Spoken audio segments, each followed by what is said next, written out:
Krishna recording studio Delhi.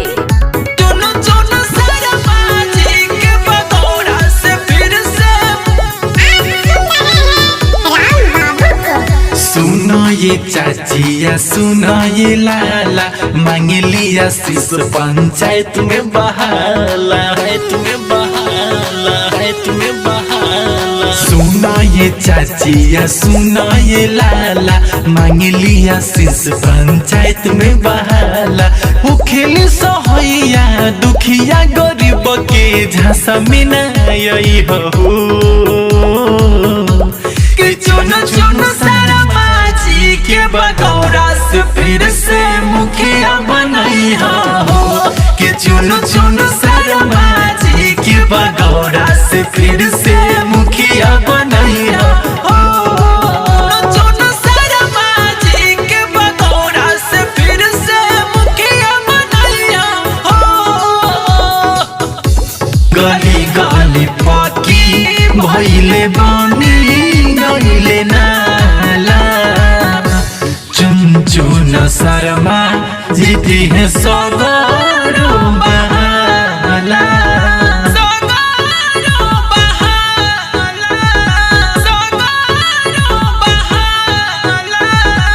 जिलीबा घरे घरे लगे गई नालो मंदिर मस्जिद पर सोला रखल हो।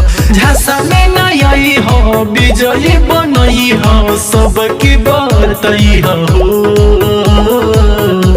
कि चुनो चुनो शर्मा जी के बगौरा से फिर से मुखिया बनाई हो कि चुनो चुनो शर्मा जी के बगौरा से फिर से मुखिया बनाई हो।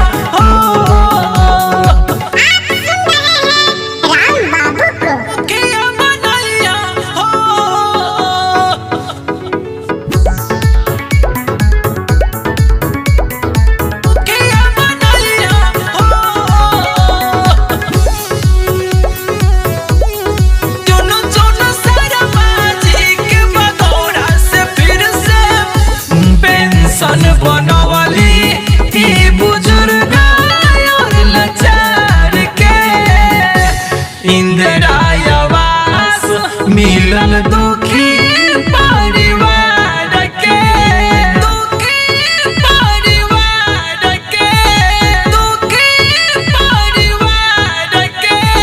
कोरोना में हेल्प कइली लाचार प अब की फोकस रही रोजगार प। सुनो ये भैया सुनो ये दीदी क्योंकि भर में नहीं हो कि चुनो चुनो शर्मा जी के बगौरा से फिर से मुखिया बनाई हो कि चुनो चुनो शर्मा जी के बगौरा से फिर से मुखिया बनाई हो। Krishna recording studio